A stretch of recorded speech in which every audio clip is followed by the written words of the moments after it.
Welcome everyone, my name is Nakaira G and this is another episode of Griot of the Diaspora, and today we have a special guest. We have Chairman Fred Hampton Jr. Obviously you guys know who he is. If you don't, read a book. But if you don't know who he is the son of the Honorable Fred Hampton of the Black Panther Party back in the States, and really a global organization as well. And he is here in Ghana. We are live from Tema, which is the city that Nkrumah built. And so today we are going to get into some topics about Ghana and a little bit about the film Judas and the Black Messiah. So welcome. Thank you. Madasi, good to be here. Good to be back. Good to be black. Yes, indeed. Have they told you what Etasain is? No, I've got Etasain is how are you? Okay. Yeah. Etasain. So, okay. And then you say Eye for good. Eye. Yes. Eye. Yes. Or Mehoye. Eye or Mohaye. Yeah. Okay. Right on. So, like I said, we are in Tema. You mentioned this is your third time back in Ghana. So, could you tell me a little bit of your thoughts of Ghana from the first time that you come to now?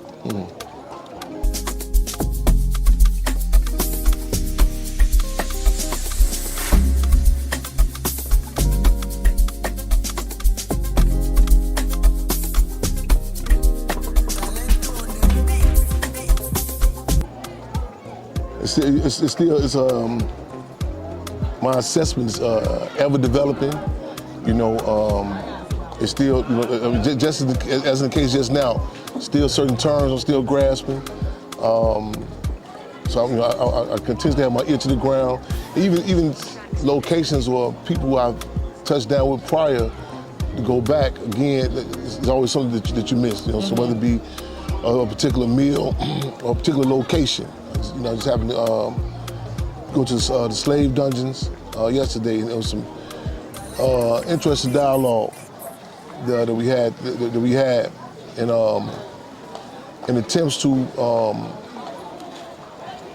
heighten contradictions and have like an objective analysis, something that those on the ground, the masses of people, like we've been deprived of, because in so many instances, it's those who, the ruling class, those who have access to the resources, and they're able to lay out, the correspondences or lay out, how we assess it. So I'm really just trying to take advantage of the opportunity to be able to, on our own terms, put our ear to the ground, touch down to people, go past, go past the tourist assessment. I said, spoke in, we have a chapter in Brazil, and it was. I think it was in Sao Paulo, November 18th, Black Conscience Day. And I remember struggling to articulate to our counterparts, our people there, that, I'm not coming as a tourist, and we want to be able to, have some real deal conversations, because there are some contradictions. Yeah. We have to acknowledge and to deal with. Yeah. I think that the mantra of Alcoholics Anonymous, they said the first step in addressing a problem, acknowledging that you have a problem. Yeah. So, I met Chairman at the film screening that he had at University of Ghana. That is my alma mater, one of the schools that I went to 12 years ago. And so we watched the film screening, and he's also doing a film screening here today for the community in Tema. And so there were some things that we talked about at the film screening during the Q&A. And I want to ask this question again. As a child of revolutionary love, what are some principles or some concepts that you think parents who consider themselves revolutionaries, or parents who want to raise a revolutionary, or just black parents in general who want to raise an educated family? I think back in my life, growing up, in fact, some of my counterparts remind me, say, remember. We used to make jokes about you. They say you think you back in the 60s or something. To indict parents whose children, who engage in making mistakes out there on the streets, myself included. So to be objective and realistic and say, wait a minute, the deal is that our children in particular, that impacted us, our dynamics. I recall I was at some comrades' home one time, and the sister had made a comment to something to the effect. She said, I don't let my children listen to Nicki Minaj. And while we were having a discussion, unbeknownst to her, I told her, I said, you know that video game they're playing right now? I said, you hear the background for that? That's Nicki Minaj. The dynamics of the propaganda bombs, they call it music, you know what I'm saying? This is impacting our people. We cannot afford the luxury to be divorced from that. You know what I'm saying? We have to have engaging conversation, good, bad, and indifferent. So I struggle for that, to be objective, Yeah. Okay. One of the things that I found really fascinating about the movie Judas and the Black Messiah is just the storyline in general, the concept of there being betrayal and the outside colonizer using one of our own. And when you connect that story with what, you saying you went to the slave dungeons, and when you connect that story to what happened during slavery, there's a lot of connections, right? The concept of, these white people using one of our own to sell one of us out, or to, use one of us to go against each other. There are some parallels in certain stories. Obviously, every tribe and kingdom have a different participation with slavery. But what would you say to the Black youth and the African youth who, because a lot of times I hear a lot of people kind of say, Black people can't work together. Oh, Black people, we hard to deal with. We don't trust each other. Those type of things.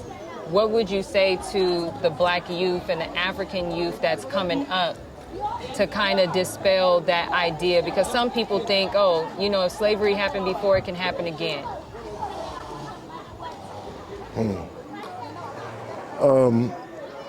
I think contradictions. I think again, we can't afford the luxury just to even talk inside, even in a bubble. I've been on delegations throughout the world. In fact, I recall being on a delegation to Ireland in regards to the case of political prisoner Mumia Abu Jamal, long-held political prisoner Mumia Abu Jamal. And some of the correlations, we're talking about the dynamics of Shell Oil Company, you know what I'm saying, it was there. And you know what I'm saying, in the quote-unquote relationship it has, you know what I'm saying, throughout Nigeria and other parts throughout the world.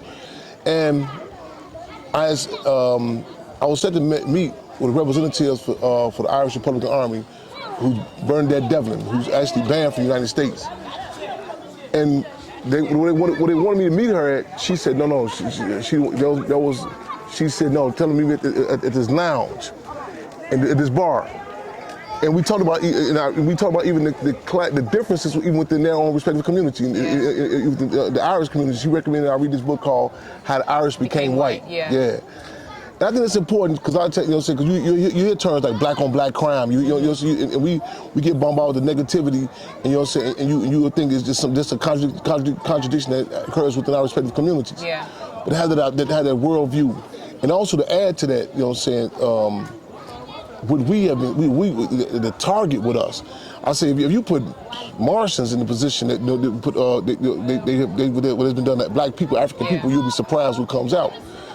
And again, as I said in the introduction, I don't romanticize nothing. I come in with a realistic view. Yeah. And there are race and class contradictions and something that we acknowledge, but like I think Sheikh Antadiab talks about how we are cut from a cloth. We come from a people. We can work in harmony with differences, whether it be the gender issues, whether it be. Real quick, y'all, make sure you download my new ebook. It is a travel planner and journal. I made this about 1.5 years ago, and it's really, really cool. There are 10 different entries, so as you are on your travel journeys, make sure you download this ebook. It's only $10, and you can get it on my website today at nakedgoldonline.com. You can download it, you can print it, whatever works for you. Make sure you cop that today. Betrayal is a reality, you know what I'm saying? Many people say, what about, how can we deal with, we can stop people from being sellouts, so on and so forth. Minister Huey P. Newton said that contradictions are the ruling principle of the universe. He went with contradictions are the ruling principle of the universe. Though we are Sheikh Antadiab talks about, we come from a cloth, so we have contradictions. Everyone has contradictions, you know what I'm saying? It doesn't necessarily have to be antagonistic from our people. In other words, we deal with nature. We can walk, we can hop on the elephant and go where we going. But Western society, the ruling class, European, it has to be one comes at the expense of another. You know what I'm saying? You like, why do you have to detusk it? Why you know what I'm saying? It has to. You know what I'm saying? That, and one again, in order to be a successful prison warden, people have to be locked up. Right. That's the nature of imperialism. It takes natural dynamics. I use the coca leaf, for example, and something that I think they say in Afghanistan, people would chew just, it's a plant. Yeah. But the imperialism, with their cut on it, at the slave dungeons, I was discussing, and the brother he was saying something to the effect like how, like you had a discussion about, we said, well, slavery existed here. Yeah. However, it's a different dynamic. Yeah. And he was talking about, this actual individual was telling me how as a child, this, he is slave, he has, his parents, he had slave in the house, in his household. Yeah. There's a continuous struggle to distinguish the dynamic from that of colonialism. Right. Like, for example, he was saying, like, when they took them, when they married, I was struggling to explain to him, that you couldn't marry. You know what I'm saying? Like, this stuff you may see as simple as, like, if a person is enslaved, that doesn't. Colonialism makes you, it guts you. The generations to come. There's no thought. You know what I'm saying? Your children, and the word itself, chattel. Right. Property. You know what I'm saying? I mean, Lord. Than a desk. You know what I'm saying? Yeah. And that's hard. And to come to grips with that's something that cannot be articulated. And as an organizer, the politics helps humble me. Yeah. To say, wait a minute, it's something. The least you can do is respect it. I use the analogy: a woman can try her best. She can never explain to me the dynamics of child labor. You know what I'm saying? But I say, okay, how can I rub your leg to respect it? I want to talk about the Black Panther Party Cubs for today. So where is the party? What is going on? How can people get involved or just stay? Let's wait. Oh God, all right. This is so difficult. Okay, tell me a little bit about the Black Panther Party Cubs. The Black Panther Party Cubs, which you may hear us interchangeably use the word Prisoners of Conscience Committee sometimes. Okay. POCC. It was birthed behind enemy lines inside the concentration camps, aka the prisons. Our main match with the Black Panther Party Cubs is that we are the great-grandchildren of Garvey, in reference to Marcus Mosiah Garvey, the offspring of Malcolm, and the Cubs, the ideological Cubs of the Black Panther Party. We've been engaged in a lot of battles just even to maintain the legacy of the Black Panther Party, an organization that still remains under attack. One of the directors, the former director of the FBI, J. Edgar Hoover, with the COINTELPRO was to obliterate and malign it. And and we've seen tactics such as Malcolm X gave an analogy about the March on Washington, how it was initially organized by the masses of people. Yeah. And how the ruling class said, well, stop it. Yeah. And he said, well, we can't stop it. So, okay, well, you say you brought the aspiring capitals, the petty bourgeoisie forces. Say, okay, well, how can we co-opt it, water it down, fund it? Right. So throughout the years, how many entities have been created to contend to clash the legacy of the Black Panther Party. So it's a constant battle. We say the Black Panther Party suffered a military defeat, but ideologically they won. Okay. In other words, to this day, you mentioned the Black Panther Party, you say, I remember that the Free Breakfast Program was something that it triggers them. Yeah. So we at the Black Panther Party Cubs, it's an international organization. We have chapters in Brazil. We have support forces throughout we have chapter also in Saint Denis, France. In fact, our deputy chairman was just dealing with a case over there recently. We got to check up on that, Chairman Franco. Are you guys planning to open a chapter in Ghana? We put our ear to the ground. We definitely have support forces. This is we put our ear to the ground, see what the people want. You know what I'm saying? How far we can go with it. So we definitely, like I said, I come in when we come in and when we cub in. What stage in the game? What leaps and bounds can be made? What points of unity people want to work with, so on and so forth. So we definitely are doing that assessment. Nice. Yeah.